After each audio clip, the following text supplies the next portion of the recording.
What's up, everybody? Joe here with Joe's Disc Golf, and we had a very exciting, very crazy day, and the first round of the Dynamic Discs Open, they played Jones Gold for the first time today. This is the first time this layout has ever been used.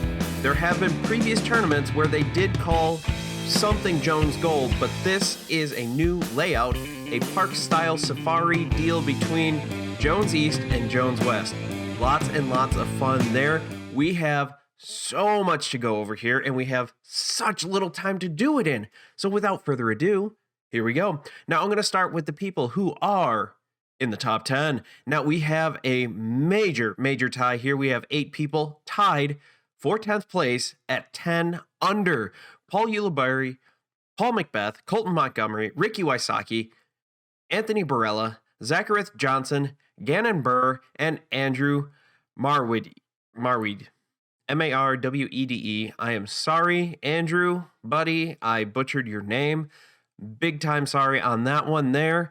Craziness happening there. Ulibarri takes a double bogey to start with and then goes damn near perfect after that. He had a long string of birdies. He had a couple pars in there. He even eagled 14, which is 819 feet, par 5. He got there in 3 strokes. Paul McBeth, 2 bogeys.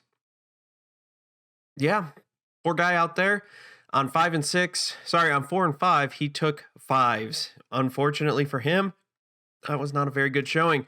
Colton Montgomery, only 1 bogey. He was one of the few people there. Same with Ricky Wysocki, only took 1 bogey, but you can't sleep on Ricky. He still shot 10 down. He's 4 off the lead, which we will get to those people in a second here.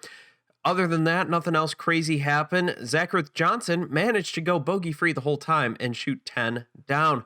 Good job. MPO did have to deal with the rain, a little bit of the wind, and some delays because of the rain. Now, that did not help out FPO, which we will definitely get to here in a moment.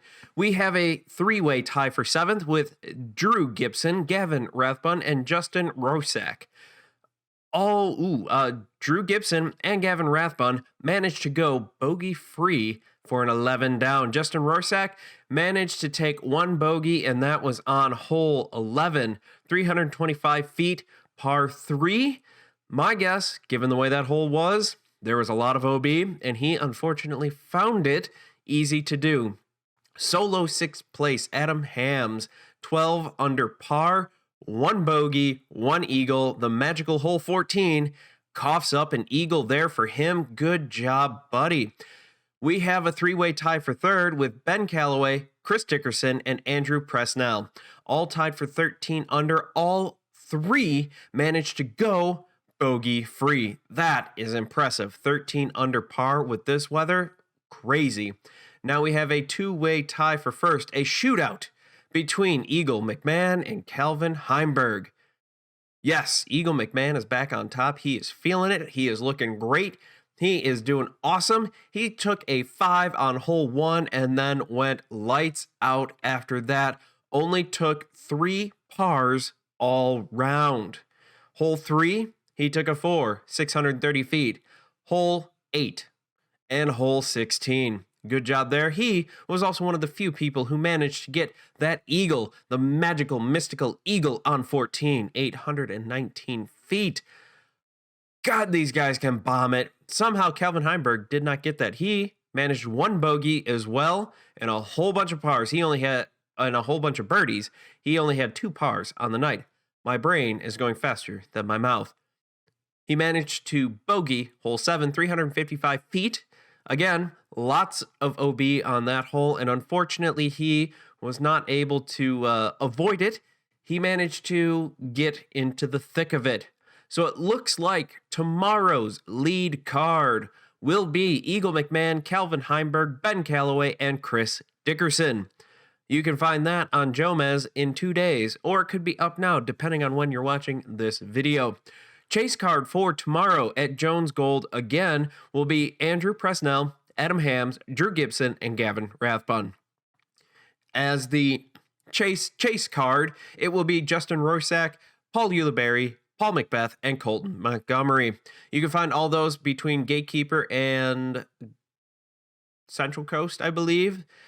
All of this can be found on the Ultiworld Disc Golf page, and all of it can be found as well on the PDGA website, where you can find every bit of event coverage you could ever hope to desire. All those companies out there will have all the different great post-produced coverage for the MPO side. They also will have the FPO side there, and they'll have some great coverage on that as well. FPO, here is how it stands as of right now. Unfortunately, FPO was called early due to darkness. So FPO will start up tomorrow morning at 8:30 a.m. Central Time.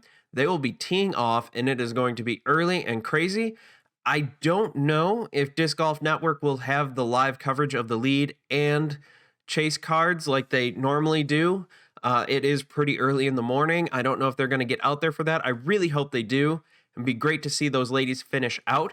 The lead card had to stop after hole 14, and the chase card was stopping after hole 13. The lead card stopped after hole 13.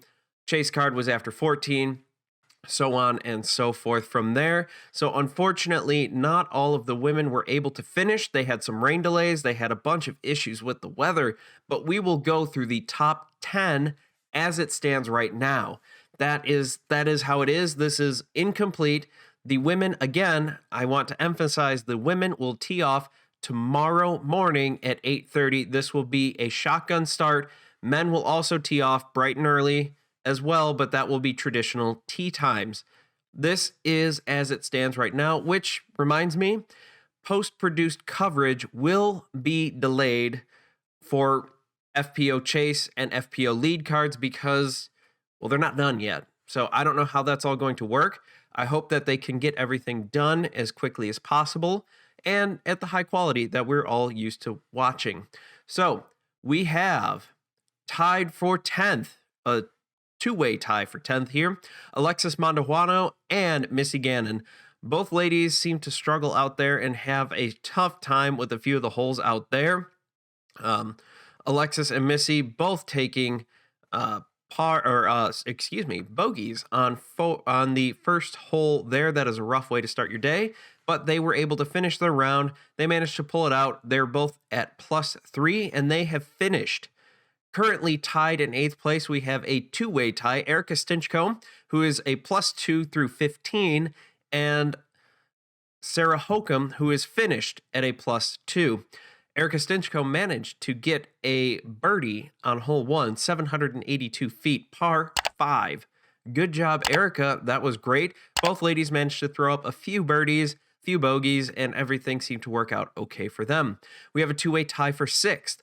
Kona Star Panis is currently finished through 14, sitting 1 over par, and Heather Young has finished at 1 over par. So who knows? Again, don't know what is going to happen here because these ladies, a lot of them have not finished. I can't exactly make a specific call who's going to be on lead, who's going to be on chase, because so many have not finished at this point. We have a three-way tie for 3rd. Currently, it is Jennifer Allen and Macy Walker, who are both through 14, and Kat Mersch. She has finished. These ladies are all even through the end. Well, Kat is finished even through the round. Jennifer and Macy are both tied currently after 14. Haley King sits 2nd place at 2 under par. She is through 14, and Katrina Allen is currently dominating at 4 under par through 13. This is the fun part here, Katrina Allen has yet to take a bogey in this course. She has 4 birdies and doing just absolutely fantastic. Macy Walker is just battling out there. She started out with a double and then goes birdie. Has a couple pars in there, gets a few more birdies, gets another double, gets a bogey, ends up 14, finishes strong with a nice birdie there. So she is currently sitting even. I'm curious to see how she's going to finish here. Hopefully, new day, new weather conditions. Seems like tomorrow is going to be a bit breezier out in Kansas. So all these people need to find their most overstable discs and rely on them heavily because The winds are going to be blowing. It is supposed to be a rip-roaring wind. Again, I am no weatherman, but who knows? The weather could change. It is just absolutely crazy. It was 64 with an 8-mile-per-hour wind today. Tomorrow, it's supposed to be a little warmer and a lot breezier. Who knows what the actual conditions will be when they tee off at 8:30 and again sometime in the afternoon when they have to finish their next round. So a lot of these ladies are going to be playing 22 and 23 holes tomorrow. So that's going to be a lot of fun to watch. It's going to be interesting to see how this affects, like, Katrina Allen still has 14 through 18 to go, and then she's going to have to come back and presumably play on the lead card and tee off again just a few hours later.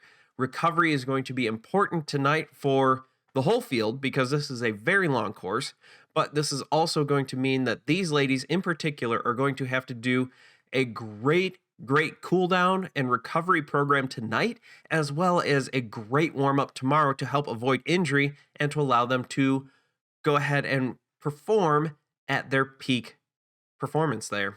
Lots of performance, lots of performing. As it stands right now, it looks like your lead card for the afternoon tee time will be Katrina Allen, Haley King, Jennifer Allen, and Macy Walker, with Chase being Kat Mersch, Kona Star Panis, Heather Young, and Erica Stinchcomb. Again, it is very, very, very important to note that of those 8 people, 6 have yet to finish. So, thank you for watching. This has been the wrap up here. This has been a quick little roundup, only about 10 minutes long, maybe 12. Thank you for watching. I've been Joe. You've been awesome. Don't forget to thank Treesus when you have a great tree kick and reflect when you have a poor kick deep into the woods.